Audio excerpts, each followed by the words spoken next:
A controversial law on a controversial day. Hong Kong's lawmakers have passed the national anthem law despite hours of disruptions by pan-Democrats. The controversial bill has been endorsed by 41 votes to 1. At the same time, thousands were gathering to mark the anniversary of the 1989 Tiananmen Square incident. LegCo's proceedings had to be suspended for more than 3 hours after pro-democracy lawmakers hurled foul-smelling liquid in the council chamber. The law is seen as the latest effort by Beijing to clamp down on the opposition. It imposes a penalty of 3 years in jail and a $6,000 fine. The passage of the bill comes on the same day that Hong Kong residents remember Tiananmen Square. You're now looking at live pictures from Victoria Park in Hong Kong. Authorities have banned the annual vigil because of COVID-19 restrictions, but organisers have gathered at Victoria Park to mark the event. Thousands are also holding candlelight gatherings across the city. Our correspondent Roland Lim is standing by at Victoria Park now. Roland, so despite the police ban on the vigil, what are the crowds like at Victoria Park? Yeah, as you can see behind me, there are people here in the hundreds. You are right. This vigil here at the park is banned for public health concerns. And the Leisure and Cultural Services Department had actually, in the afternoon, put up metal barriers to prevent people from coming in. The organisers themselves, at some point this evening, actually broke through the barriers, and the people followed them shortly behind them. As you can see, they are keeping a safe distance from one another, but police had earlier said that any groups bigger than 8 people gathered for a common purpose was actually breaking the law. It's understood that the police actually are aware of this particular protest being held here at Victoria Park, which they originally banned. But it seems that these protesters do have the police's tacit approval that they are aware of this vigil, that they're allowing this to happen, that they won't antagonize the protesters so long as the protest remains non-violent. As you can hear, the proceedings for this evening has already started. They are chanting slogans as they've always done in the past, calling for the end of one-party rule, to build a democratic China, to release all dissidents, and of course, accountability on the crackdown. They were also earlier singing pro-democracy songs.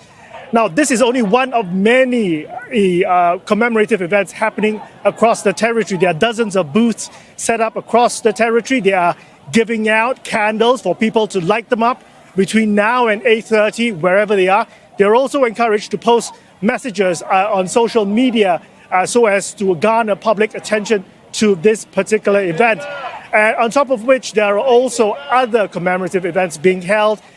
We know of 7 Catholic churches also holding commemorative functions tonight at the churches to remember those that did fall during the Tiananmen incident more than 30 years ago.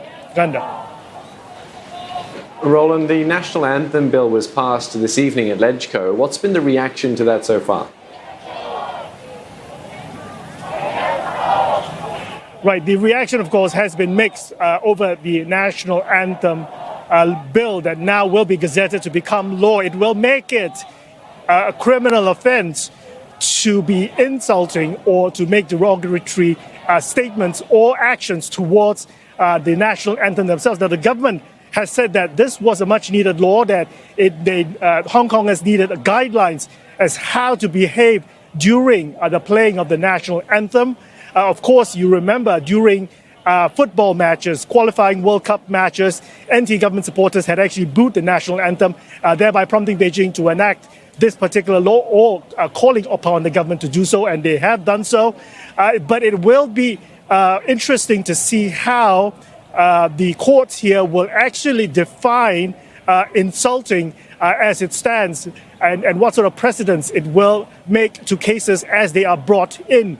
But the mainland constitutional secretary, Eric Chung, was very quick to say that the punishment of this particular bill for disrespecting the national anthem was very much the same as it was for disrespecting the Chinese national flag or the national emblem.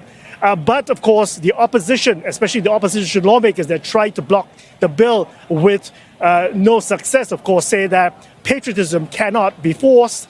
They were also trying to make amendments to the bill, including, for example, lessening the jail time. Remember, anyone caught actually disrespecting the national anthem could face up a hefty fine of $6,500 as well as 3 years jail time.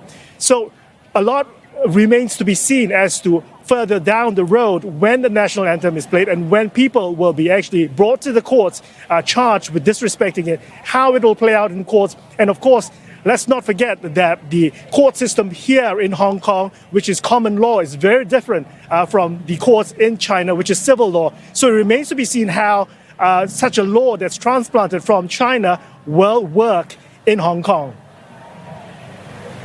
Okay, many thanks for that. Roland Lim speaking to us from Victoria Park, Hong Kong.